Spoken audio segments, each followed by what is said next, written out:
I kicked my mother-in-law out at 3 a.m. because she locked my elderly dog in the freezing garage. I'm a 28-year-old woman.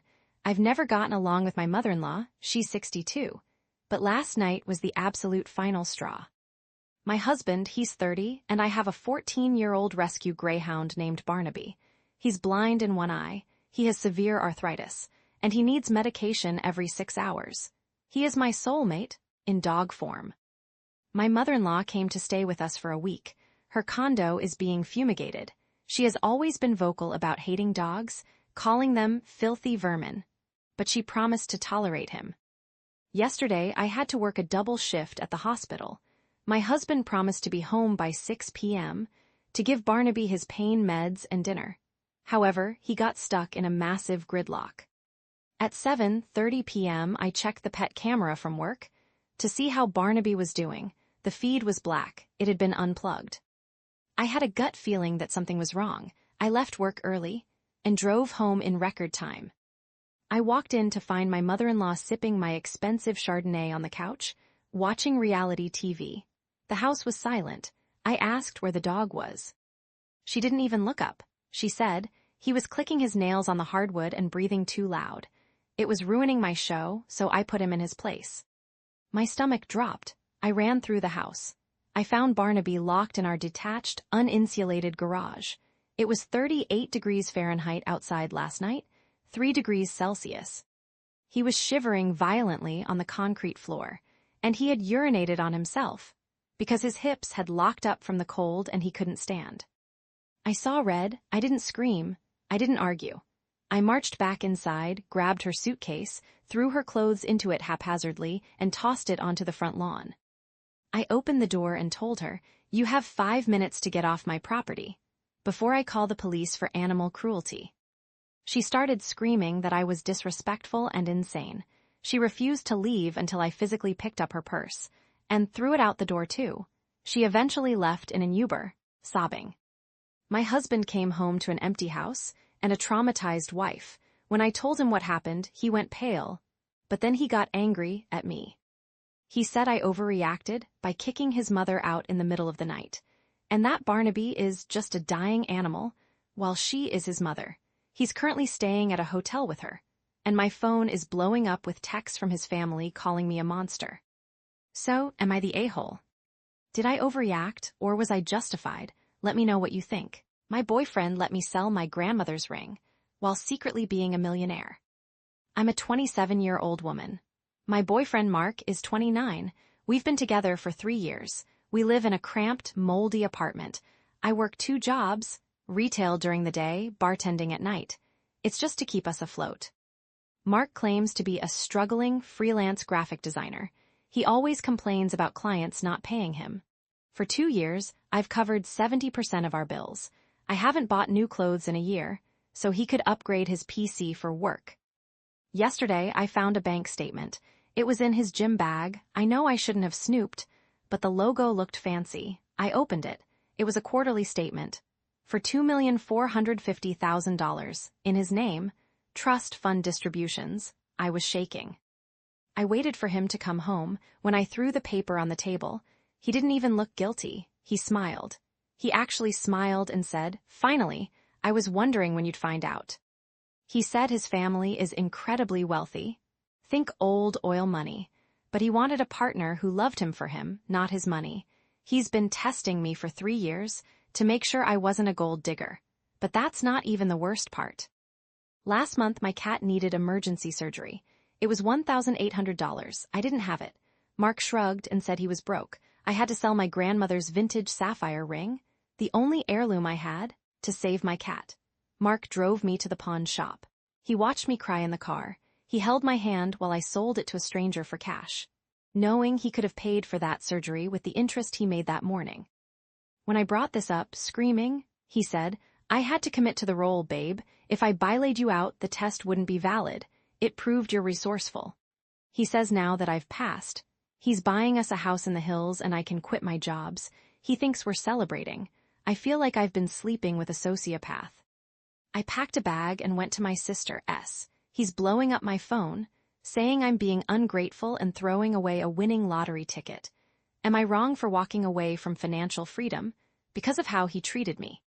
Did I overreact? What would you do? Let me know in the comments. My dog ate a $5,000 heirloom veil on my wedding day, and I blamed my sister-in-law. I'm a 26-year-old woman. I got married last weekend to my 29-year-old husband, but I'm watching his family implode over a lie I told to protect my dog. I didn't want a human maid of honor.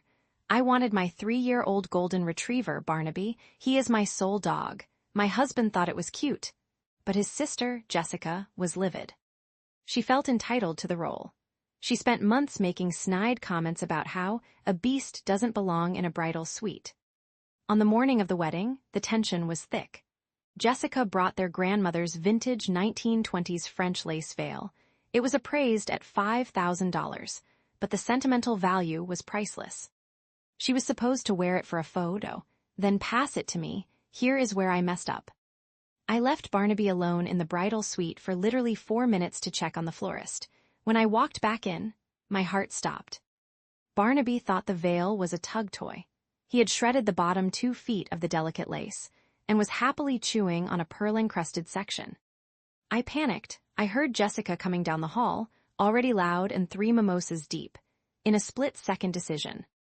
I kicked the shredded lace remnants under the heavy velvet sofa, and I shoved the main part of the mangled veil into my emergency tote bag. When Jessica walked in, I asked, "Hey, where did you put the veil? The photographer is waiting." She looked confused. I left it on the chair. "No," I said, looking her dead in the eye. "You took it to the bathroom to show your mom, remember?" Because she was tipsy and flustered, she doubted herself. The panic set in. Within 10 minutes, she was hyperventilating. My husband came in, saw the chaos, and because Jessica has a history of being the messy one, he immediately assumed she lost it in a drunken stupor. He screamed at her.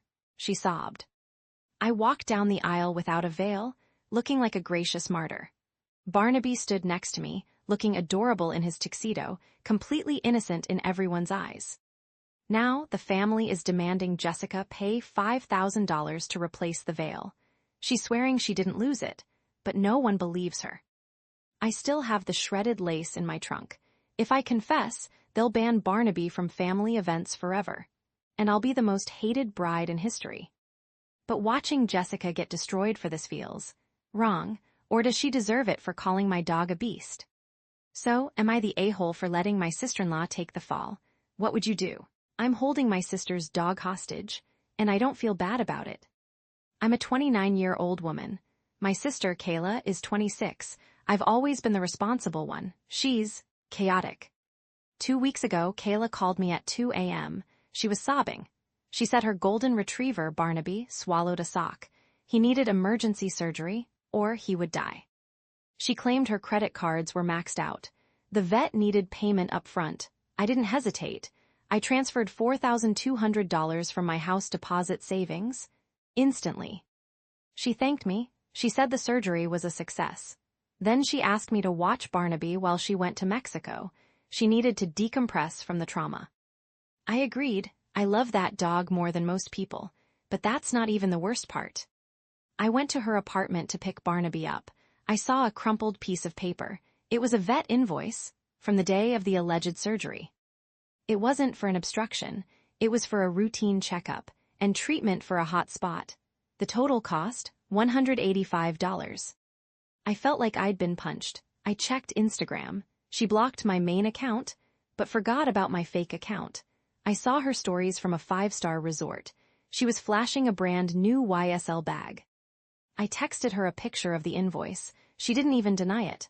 She replied, "I was drowning in debt. I just needed a break. You have a good tech job. You'll make it back. Don't be dramatic." I saw red. I packed up Barnaby's stuff. I took him to my house. Then I sent her a text. "Barnaby lives with me now. He is collateral. You can have him back the second you transfer the full $4,200 back to my account. If you show up at my house, I'm reporting the fraud to the police." Now my parents are blowing up my phone. They're calling me a psychotic dognapper. They say I can't hold a living creature hostage over money. They want me to return the dog and work out a payment plan later. I told them Barnaby stays until I get paid, So, am I the a-hole? Did I overreact, or is my sister the a-hole? Let me know what you think.